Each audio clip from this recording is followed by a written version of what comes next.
The Cucurbitaceae is a family of vining plants with over 900 recognized species. They're grown in temperate and tropical areas and include pumpkins, squash, gourds, cucumbers, and melons. The Cucurbitaceae have been cultivated since around 3500 BC, and the family ranks among the highest of plant families for number and percentage of species used as human foods. But today we're going to talk about two of the genus of this family. The Cucurbita, or the soft-shelled genus, includes squash, pumpkin, zucchini, and some gourds. And the Longonaria, or hard-shelled genus, includes the calabash gourds that are popular ornamental gourds. Pumpkins and squash are generally considered edible, but many are now grown for purely ornamental purposes. Some characteristics you want to think about when choosing your seeds include color, size, special textures, cooking, and carvability. Let's start with size. Consider how and where you plan to use your pumpkins. The miniatures of 3 to 5 inches in diameter are great for indoor displays on tables or on countertops. If you plan to create a porch display, you want to plant a medium or a large pumpkin. And if you're planning a really large display, as we have been prone to do lately, the inches, you want a variety of medium to extra large size pumpkins. The inches listed here refer to the height of the pumpkin. And then of course there are the giants, which can grow to greater than 120 pounds and are exhibited at fairs and pumpkin growing exhibitions. And I hope you all saw the footage from the Portland Zoo of the elephant pumpkin smash, where they were destroying one of these giant pumpkins. It was really cute to watch. If you haven't seen it, you can probably find it on YouTube. And then color is important. Orange is a traditional colored pumpkin and is found in pumpkin patches and on front doorsteps around the country. In the last few years, other colors of pumpkins have become popular and add variety to fall decor. One of these is the white pumpkin, the most common of which is the Casper, and they are dramatic in a fall season pumpkin display. You might also find reddish orange pumpkins. I personally love the look of the Cinderella that's pictured here. It's an heirloom from France that was introduced into the US in the late 1880s and is said to be named for Cinderella's carriage. Other fun colors of pumpkins you may want to consider growing are purple, green, teal, and even black. And then textures. Most of the textured pumpkins are hybrids or heirlooms, and they're cultivated for their witchy and goblin-like appearances. They also have great names, such as warty head and textured goblins. When you are choosing pumpkin seeds, you want to consider whether you're going to use them for carving or cooking. And the cooking pumpkins can be cooked and eaten just like any other squash. And a good cooking pumpkin should be in the 10-pound or less size, as the bigger ones tend to be stringy and watery. The Cinderella and the Casper pumpkins that we talked about are both considered good culinary pumpkins. If you're looking for the best for pumpkin pies, consider planting one of the sugar pumpkins. Sugar pumpkins have smooth, textured, bright orange flesh and make mouth-watering pies. I like to cook these pumpkins in the oven, scoop out the flesh, process it in my food processor, and freeze it. The thawed pumpkin makes a beautiful pie. But if you're going for carving, you need to look at a little different pumpkin. A good carving pumpkin is about 10 to 15 pounds. In contrast to the pie or cooking pumpkin, these pumpkins tend to have a pale orange flesh and not very much of it, so they're pretty thin-skinned. A couple of the popular carving pumpkins are jack-o'-lantern and magic lantern. So how do you find out about what a pumpkin is going to do, how what its intended purpose, the size? You read the seed packet. Now, if you're shopping in stores, pick up the seed packet and read it. You've determined what you want your pumpkin for, what kind of pumpkin you're looking for. Make sure you're choosing the correct seeds. And if you're shopping online, you can read the online description. And this is the description for sugar pumpkin from Territorial Seeds. It's the very same information that's found on the seed packet and in the online description. Notice that this seed packet says 100 days to maturity. This means 100 days to maturity, with maturity being defined as the time the gourd or pumpkin can be harvested.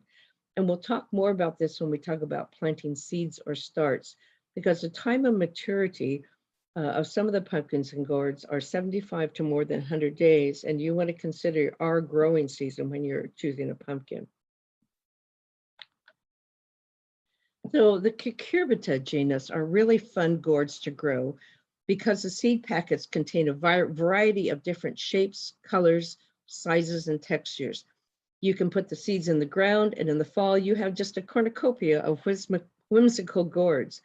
This year, we planted in our catalyst garden the Beetlejuice large gourd mix, and that's pictured on the left here, and mixed ornamental gourds that are pictured here in the upper right-hand corner. And they were very abundant. From a few seeds, we have many, many gourds. And then the Longonaria genus is the other decorative gourd. And these gourds originated in Africa, and it's the only crop that's known to have been cultivated in pre-Columbian times in both the Old and the New World. The cured Longonaria gourds have been used for centuries in making musical instruments, bottles, dippers, bowls, birdhouses, and baskets. And the elaborately decorated gourds are a favorite at craft fairs and gourd festivals.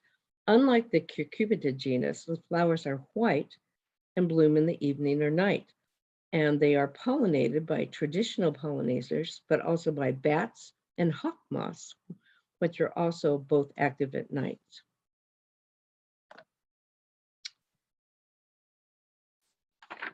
These plants, all of the pumpkins and gourds, grow on long vines that can reach up to 20 feet in length. They need a lot of space and a lot of sun. Don't choose a spot that will be shaded for a large portion of the day. You can plant them alongside a fence or in an area of your garden where they can grow without interfering with other plants. They do best in well-drained soil, organic soil, and you can prepare the soil ahead by mixing in compost a week or so before you put the seeds or seedlings in the ground. Having a good mulch will also help retain water. Gourds and miniature pumpkins can be easily trellised because the upright vines will support their smaller weight. But some of these seeds have a pretty hard protective shell, and a method called scarification is used to make a shallow incision in the shell in order to penetrate the shell, allowing moisture to the seed and enhancing germination. As this picture shows, you expose a small amount of the plant material. You do need to be careful not to cut into the plant material. Let the seeds soak in water for 24 hours before planting them in the garden or starting them inside. And some of the methods of scarification include rubbing the seed gently on sandpaper or a metal file or grater, or using a knife or clippers to nick the edge. If you're going to plant directly in the garden, remember these are heat-loving plants. Do not plant into the ground until the soil is warm enough for most. Sources say 70 degrees and all risk of frost has ended. The hills, if you plant in a hill, it warms up faster than in the flat ground. And so you want to form a small mound of dirt and then plant 2 or 3 seeds in this mound. The time to maturity is counted from the day the seeds start to germinate. You could also start seeds inside, although most pumpkins and the Cucurbita genus can easily be planted directly in the ground. Starting seeds inside 3 to 4 weeks before the last frost ensures that you have viable seeds and a strong, healthy start to life. Germination should occur in a sunny location with a temperature of 60 to 65 degrees and keep them well watered. And this is very important. Before starting them inside, be sure to read the seed package. One of the pumpkins that we planted in the catalyst garden advised against starting inside. Also, the roots of pumpkins and squash are really easily disturbed. So it's best to plant them in a peat or paper pot that you can plant directly in the garden. Before planting the seedlings, you need to harden them off to acclimate them to outdoor conditions. The easiest way to do this is to move plants outdoors during the day and then bring them in at night for a week and handle them gently when you plant them. The time to maturity is calculated from the date the seedlings are planted. You might also want to consider trellising. Gourds and lighter weight pumpkins can easily be trellised. Growing vertically on a trellis uses less garden space, and it also helps the fruit maintain their shape. Fruit that grows on the ground can become flat on one side and misshapen. And this is especially important with the longonaria gourds that are dried and decorated. If you plan to trellis, you should direct the vines when they are young. Once they start fruiting, it's best to leave the vines alone. And then these are just other trellis examples. These were from our catalyst garden. And as you can see, we have a longonaria gourd growing on a mesh and metal trellis there. And they turned out really nice. It was our first year with these gourds.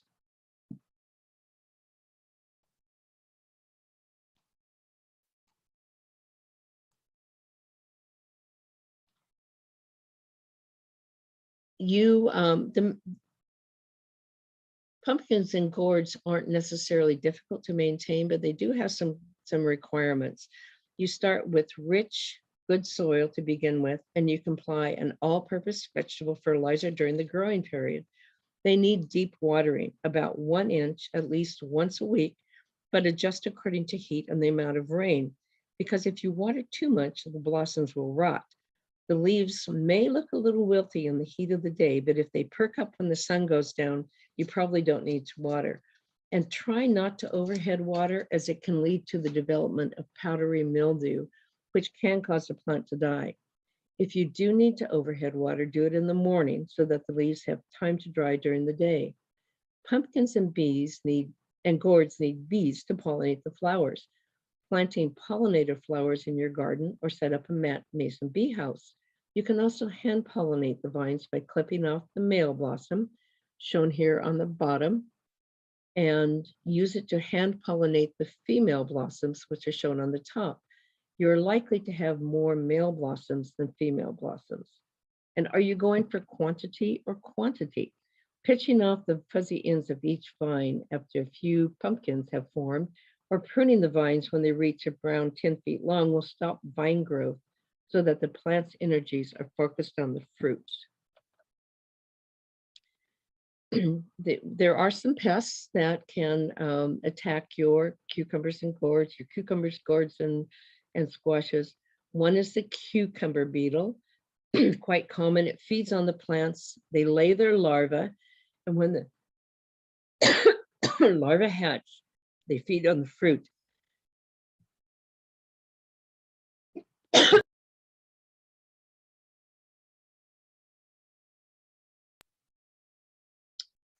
Beetles can also carry the bacteria that causes bacterial wilt.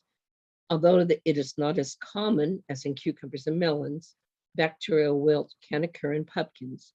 Aphids feed on plant juices and can attack all parts of the plants. Most aphids especially like succulent new growth. Powdery mildew is a fungal disease that affects a variety of plants. When the fungus begins to form over one of your plants, a layer of mildew made up of many spores forms across the top of the leaves. These spores are then carried to other plants by the wind. Powdery mildew can slow down the growth of your plant, and if the infection is severe, will reduce fruit yield and quality. Blossom end rot appears as a brown rotting area beginning on the blossom end of the fruit. It will work its way up the fruit if left unchecked, and this is caused by a lack of calcium in the soil or the overuse of nitrogen. The best way to prevent disease is to practice good gardening techniques, as I've described. And if you have concerns, contact the WSU Master Gardener Plant Clinic for help with diagnosis and treatment. And you can visit or call the clinic at Mason County Extension Office. You can bring in a sample, and on Mondays, we are there between noon and 3. And then, of course, all your hard work what we want to do is harvest. And these are pumpkins that were harvested from our catalyst garden this year. And many of the pumpkins change color as they develop, and color is locked in at the time of harvest. So don't expect an immature pumpkin to change color after it's picked. Use shears to cut the pumpkin stem from the vine. Leave a few inches of the stem intact. Dry and withering vines are another indication pumpkins are ready to harvest. Make sure they're sufficiently hard if you plan to store them. Nicks, gouges, bruise, and damage to the pumpkin skin invites rot and disease, so be careful not to nick them or bruise them when you're collecting them. Harvest when they develop their full color, and be sure to check your seed fat packet to help determine when to harvest. And thank you, and I'm going to turn this program over now back to Kitty.